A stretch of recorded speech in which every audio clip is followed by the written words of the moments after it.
Hello student, welcome back to my YouTube channel learn with Yogesh. तो guys आज जो है कि फिजिकल केमिस्ट्री का जो अगला यूनिट है वो हम पढ़ेंगे, जिसका नाम है केमिकल डायनामिक्स। तो अगर आप लोग वीर बहादुर सिंह पूर्वांचल यूनिवर्सिटी या उससे संबंधित किसी भी कॉलेज में पढ़ाई कर रहे हैं, अगर आपका सिलेबस में ये टॉपिक है केमिकल डायनामिक्स, तो बहुत ही इंपॉर्टेंट ये वीडियो आपके लिए होने वाला है।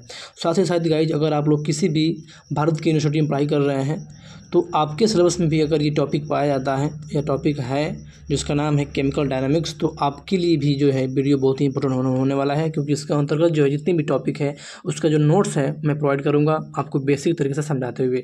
ठीक है, तो इसमें जो पहला टॉपिक है वो आता है एक्टिवेटेड कॉम्प्लेक्स थ्योरी, जो कि बहुत ही इंपॉर्टेंट ये थ्योरी है और अक्सर जो है एग्जाम में आता रहता है, 10 नंबर में या 15 नंबर में आता है। अगर आप लोग सेमेस्टर की पढ़ाई कर रहे हैं तो जरूर ये सिलेबस में आपको होगा। तो चलिए चलते हैं हम लोग एक्टिवेटेड कॉम्प्लेक्स थ्योरी पे और उसके ऊपर चर्चा करते हैं, कैसे क्या लिखना है आपके एग्जाम में और ये है क्या, इसके ऊपर हम चर्चा करते हैं। चलिए चलते हैं एक्टिवेटेड कॉम्प्लेक्स थ्योरी पर।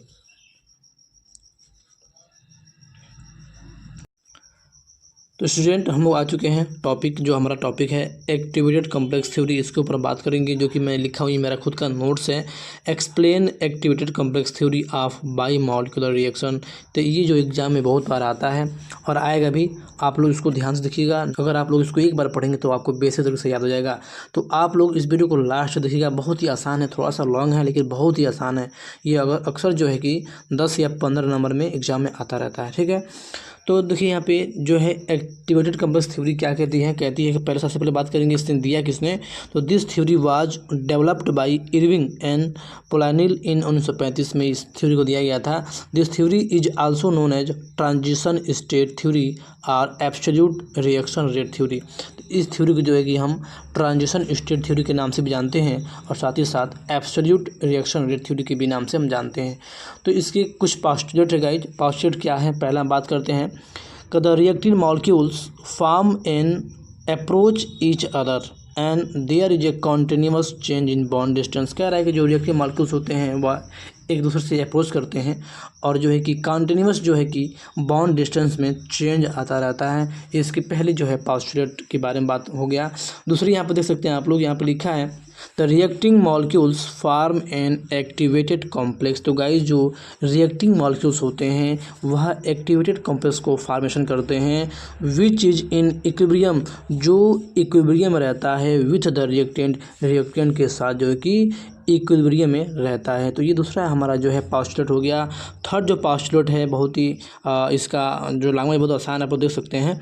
थर्ड जो पोस्टुलेट है ये है the activated complex possess energy higher than that of reactants. कह रहा है कि जो एक्टिवेटेड कॉम्प्लेक्स बनता है उसकी जो एनर्जी होती है वह हायर होती है दैट ऑफ रिएक्टेंट की तुलना में ज़्यादा होती है, एंड द प्रोडक्ट की तुलना में भी क्या होती है, उसकी एनर्जी ज़्यादा होती है। दस the activated complex is very unstable. और गाइस आप लोग जानते हैं कि जिसकी एनर्जी ज़्यादा होगी वह जो होगा वेरी अनस्टेबल होगा। ठीक है ना, तो हम जानते हैं कि एक्टिवेटेड कॉम्प्लेक्स जो होता है वह प्रोडक्ट और रिएक्टेंट से ज़्यादा एनर्जी रखता है, जिस कारण ये जो होगा वेरी अनस्टेबल होगा। ठीक है ना, तो इसकी थर्ड ये जो होगा हमारा पोस्टुलेट हो जाएगा। फोर्थ पोस्टुलेट कहता है कि the activated complex decompose to form the product. कह रहा है कि जो एक्टिवेटेड कॉम्प्लेक्स होता है वह डिकम्पोज होता है और जो ये प्रोडक्ट का फॉर्मेशन करता है। पांचवा जो कह रहा है कि the rate of reaction is given by, जो रिएक्शन का रेट होता है वो दिया जाता है the rate of decomposition of the activated complex. जो एक्टिवेटेड कॉम्प्लेक्स की जो रेट डिकम्पोजिशन की रेट होती है उसके द्वारा ही जो होती है किसी भी रिएक्शन के जो है रेट का डिफाइन किया जाता है। ठीक है, तो ये 5 जो पोस्टुलेट है आपको आसानी से याद हो गया होगा, बहुत ही आसान है, इसको आप लोग लिख लेंगे, नोट्स बना लेंगे। ठीक है, अगर आप लोग इसका पीडीएफ चाहते हैं तो आप लोग कमेंट बॉक्स में जरूर बताइएगा। इसका जो पीडीएफ है मैं अपने टेलीग्राम चैनल पर डाल दूंगा, वहाँ से आप लोग डाउनलोड करके इसको पढ़ सकते हैं, बहुत इंपॉर्टेंट ये होने वाला है। ठीक है, तो इसका जो मैथमेटिक्स फॉर्मेशन होगा वो कैसे होगा, कैसे जानेंगे कि कैसे क्या बनता है, कब रिएक्टिव मॉलिक्यूल्स रिएक्ट करके एक्टिवेटेड कॉम्प्लेक्स फॉर्मेशन करते हैं, देन उसके बाद प्रोडक्ट बनाते हैं। तो आइए इसके बारे में हम बात कर लेते हैं, जो कि आपको एग्जाम में लिखना होता है, ठीक है। तो यहाँ आप देख सकते हैं मैथमेटिकल ट्रीटमेंट आपको लिखना है। यहाँ पे सबसे पहले मान लेंगे let us consider a bimolecular reaction between a molecule of A and a molecule of B, the mechanism of this reaction as. तो गाइस सबसे पहले क्या कर लेंगे, हम बायोमॉलिक्यूलर रिएक्शन मानेंगे जिसमें दो रिएक्टेंट होगा, ए और बी होगा, और दोनों मिलकर जो होगी एक एक्टिवेटेड कॉम्प्लेक्स का फॉर्मेशन करेगा, उसके बाद जो है कि प्रोडक्ट बनेगा, ठीक है ना। तो यहाँ पे जो हम देख रहे हैं रिएक्टेंट ए हो गया, रिएक्टेंट बी हो गया, और यहाँ पे जो देख सकते हैं कि जो प्रोडक्ट बना है वह एक्टिवेटेड कॉम्प्लेक्स हो गया। यहाँ पे जो कि मैंने स्टार लगाया था, आपको लगा लेना है। और यहाँ पे जो के दिख रहे हैं, ये जो के है ये हमारा जो है रेट कांस्टेंट हो जाएगा। फिर इसके बाद जो हमारे यहाँ पे क्या बन जाएगा, प्रोडक्ट बन जाएगा, ठीक है। तो अगला देखते हैं हम लोग।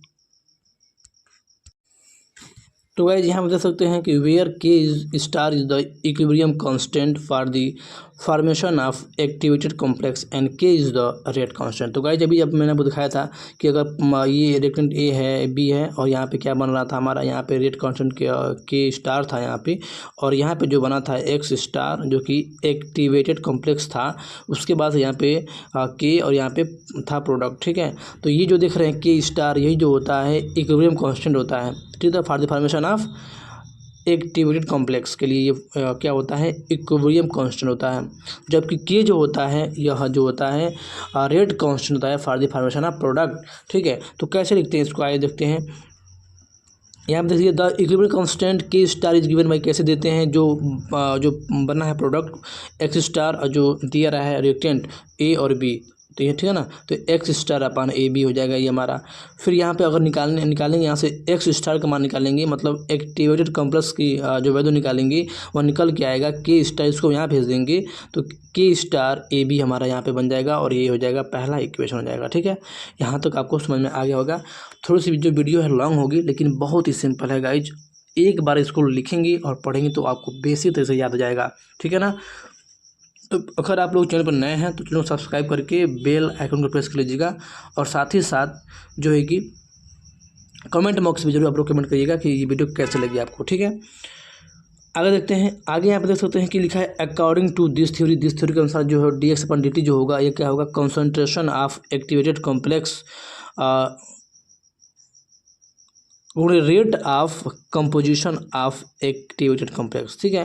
तो इस थ्योरी के अनुसार जो होती है डी समान डी टी होगा, वह जो होगा कंसंट्रेशन ऑफ एक्टिवेटेड कॉम्प्लेक्स गुणे rate of composition of activated complex होगा। तो यहाँ पर जो डी समान डी टी होगा, ये बताइए एक्टिवेटेड कॉम्प्लेक्स की जो कंसंट्रेशन क्या थी, एक्स स्टार था, ये नहीं बना था, गुणे rate of composition of activated complex. तो ये क्या था मुझे मालूम है, तो यहाँ पे प्लेस दे सकते हैं डी एक्स हो जाएगा, और यहाँ पे एक्स स्टार की जो वैल्यू हो जाएगी यहाँ से रख लगेंगे, देख लीजिए इक्वेशन फर्स्ट है। तो यहाँ से फ्रॉम इक्वेशन फर्स्ट यहाँ से रख देंगे के स्टार ए बी गुणे rate of composition of activated complex, यहाँ पे आपको लिख देना है। साथ साथ आगे बढ़ेंगे तो यहाँ पे हो जाएगा the frequency of decomposition of activated complex, जो फ्रीक्वेंसी हो जाएगी ये हो जाएगी ई वाइब्रेशन अपान एच। तो जो वेयर ई वाइब्रेशन जो होती है average vibrational energy, and H जो होता है प्लैंक कांस्टेंट हो जाती है। बट अगर हम बात करें ई वाइब्रेशनल, कहने का मतलब है कि वाइब्रेशन एनर्जी, तो ये जो होती है के टी के बराबर होता है, और के जो होता है आर अपान एन होता है। तो यहाँ से जो हमारा बन जाएगा आर अपान एन टी, यानी आर टी अपान एन बन जाएगा, जो कि इक्वेशन थर्ड बन जाएगा। और इसी इक्वेशन को हम यहाँ पे पुट कर देंगे, तो पुट करेंगे तो हमको यहाँ बन जाएगा frequency of decomposition of activated complex, ये हो जाएगा आर टी, इसका स्थान पर जाएगा आर टी अपान एन, और नीचे एच था तो आर टी अपान एन और एच बन जाएगा हमारा, ठीक है। इसी का जो वैल्यू है यहाँ पे हमको पुट करना है, तो आगे देखते हैं। तो गाइज इसकी जो वैल्यू है यहाँ बताए थे वहाँ पुट करना था, तो हैंस डी एक्स अपान डी की जो वैल्यू आएगी के स्टार ए बी और R T upon N H हो जाएगा for the conversion of reactant and into product that is reaction rate.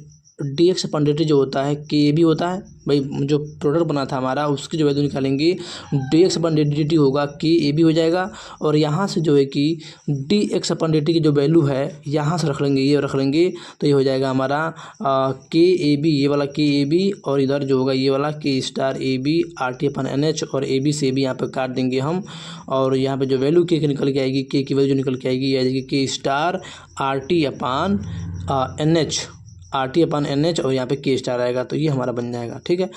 This is the general equation drive from transition state theory for the rate of constant for any product, ठीक है, any process. तो ये हमारा हो जाएगा। तो यही जो हमारा जो है एक्टिवेटेड कॉम्प्लेक्स थ्योरी का रिएक्शन रेट है। आप लोग देख सकते हैं के जो होती है के स्टार RT/NH इसके इक्वल हो जाता है। तो आपको एग्जाम में इतना लिखना था। अगर वीडियो अच्छी लगी है तो चैनल को सब्सक्राइब करके बेल आइकन को प्रेस कर लीजिए, ताकि कोई भी नोट्स की आपको ज़रूरत पड़े तो आप लोग कमेंट बॉक्स में जरूर कमेंट करिएगा। उसका जो नोट्स है मैं आपको समझाते हुए उसकी अच्छे से लैंग्वेज में एकदम सरल भाषा में आपको प्रोवाइड कर दूंगा, ठीक है। चलिए मिलते हैं नेक्स्ट वीडियो में, तब तक के लिए जय हिंद, धन्यवाद।